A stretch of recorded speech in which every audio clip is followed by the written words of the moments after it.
A ideia de algo eterno é para o reino de Deus o que o carbono é para o reino da natureza. O carbono é presente em quase tudo, porque é um elemento essencial em toda a matéria viva e supre toda a vida com energia.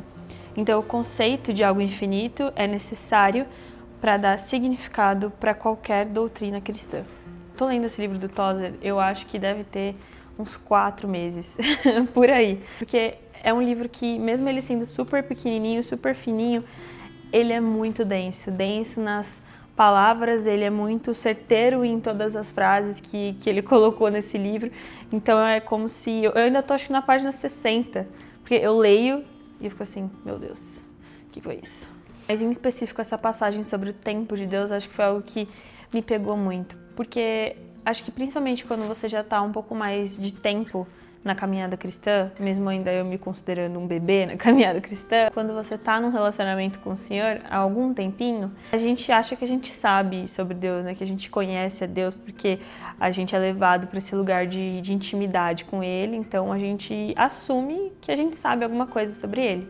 Mas ainda assim, tudo que a gente sabe é o que o Senhor nos permitiu saber, por meio da sua palavra e do seu Espírito Santo que nos dá o discernimento. E é engraçado porque Deus ele levou em consideração a nossa incapacidade e a nossa limitação humana de entender o que é o conceito de eterno. Às vezes a gente fala muito nas músicas e nas igrejas, né, aquele que é, era e há de vir, mas quando você para pensar nesse conceito mesmo assim, friamente, tipo, vou parar e refletir sobre isso, é um conceito muito estranho pra gente, né? Que a gente cresce com uma medida de tempo, com relógios, com um tempo cronológico, né? E o tempo de Deus ele é completamente diferente. Então é importante a gente tentar entender mais ou menos e refletir sobre isso mesmo, de como funciona o tempo de Deus, para que a gente possa entender como não funciona o nosso.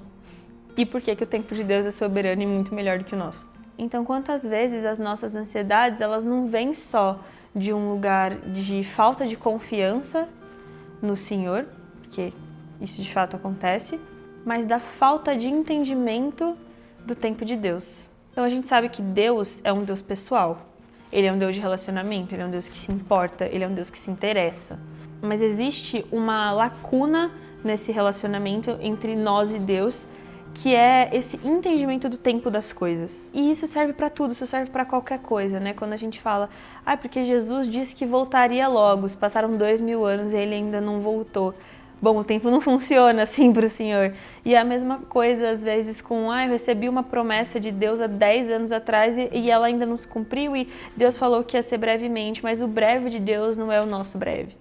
O tempo que Deus entende que as coisas são necessárias pra gente não é o tempo que a gente entende ser necessário. Às vezes na nossa vida com Deus a gente tem que fazer uma analogia que parece ser besta, mas que é muito real. Pensa assim, você tem uma máquina do tempo e você consegue conversar com pessoas de diferentes épocas da humanidade.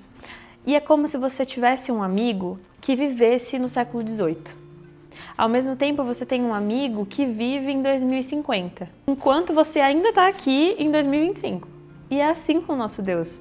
Ele já viveu o passado com a gente, ele vive o nosso hoje também, e ele não só é o autor do amanhã, como ele viveu o nosso amanhã com a gente. É por isso que às vezes é tão difícil a gente entender as promessas de Deus, é tão difícil a gente entender o tempo dele e as coisas dele, porque ele realmente não vive no mesmo tempo que a gente, ele não vive num relógio com 24 horas, o tempo dele não é um ano com 12 meses ou 365 dias. A forma como Deus enxerga o tempo é completamente diferente. E em tempos de aflição, em tempos de expectativa, para que Deus cumpra algo nas nossas vidas, para que Deus faça algo que a gente está esperando, chega a ser 10 mil vezes pior, porque a gente não consegue reconhecer que essa ignorância do tempo é um privilégio, porque a gente tem o privilégio de se assentar com aquele que não só criou os nossos dias do nosso passado, mas que já viveu o nosso futuro com a gente. A gente tem o privilégio não só de questionar,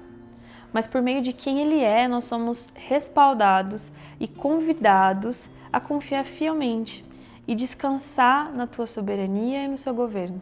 A fé profunda, ela nos leva para esse lugar de confiança, naquele que já caminhou o seu futuro com você. Porque qual que é a sua preocupação se Deus vai fazer na sua vida, se Deus vai prover aquilo que você quer, se o seu futuro ele já está escrito.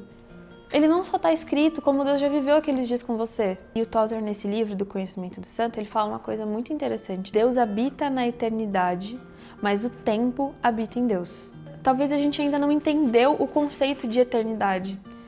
Daquilo que não é criado como nós fomos criados, daquilo que não depende de uma linha do tempo cronológica como a gente depende. Como a gente tem medo de Deus se atrasar ou se adiantar se Ele é o criador do próprio tempo, se Ele detém o tempo na mão dele. Penso da mesma forma como o salmista retrata Deus com as estrelas, que Ele as conta e as segura na sua mão.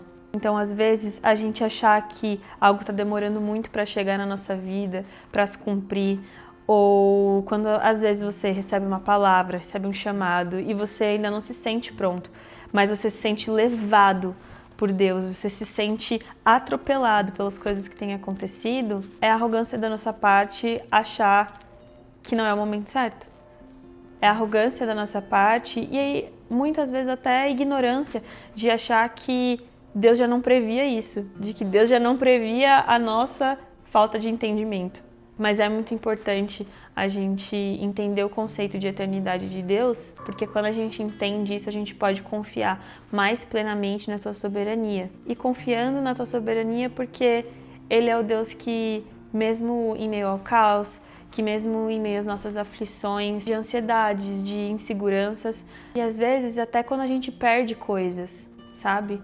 Às vezes quando Deus nos exige sonhos, às vezes quando a gente insiste muito em coisas que não estão acontecendo. Então talvez quando aquele trabalho não sai da forma como você imaginava e você é demitido do nada, ou o seu relacionamento acaba do nada com uma pessoa que você achava ser o grande amor da sua vida, ou até o contrário, quando você encontra alguém sem querer e as coisas vão acontecendo e você fala, meu Deus, mas eu não estava planejando tudo isso. Ou quando você precisa trancar uma faculdade, ou começar uma do nada também, ou quando a gente perde alguém, a gente perde um ente querido, a gente perde um animalzinho, um cachorrinho, um gatinho, e a gente fala, meu, por que isso foi acontecer logo agora?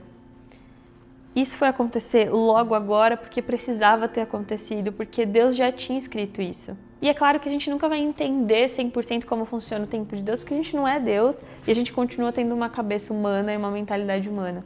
Mas pela forma como Deus age e pelos atributos dele e pelo seu coração, a gente consegue entender como funciona o tempo dele. Não 100%, mas a gente consegue viver uma vida com mais plenitude. E essa plenitude nos leva para uma confiança na sua soberania de uma forma mais calma, de uma forma mais profunda. Porque esse Deus é o Deus que nos faz caminhar por pastos verdejantes, que nos leva para perto de águas calmas e refaz o nosso espírito. Então não há aflições se nós vivemos no Kairos.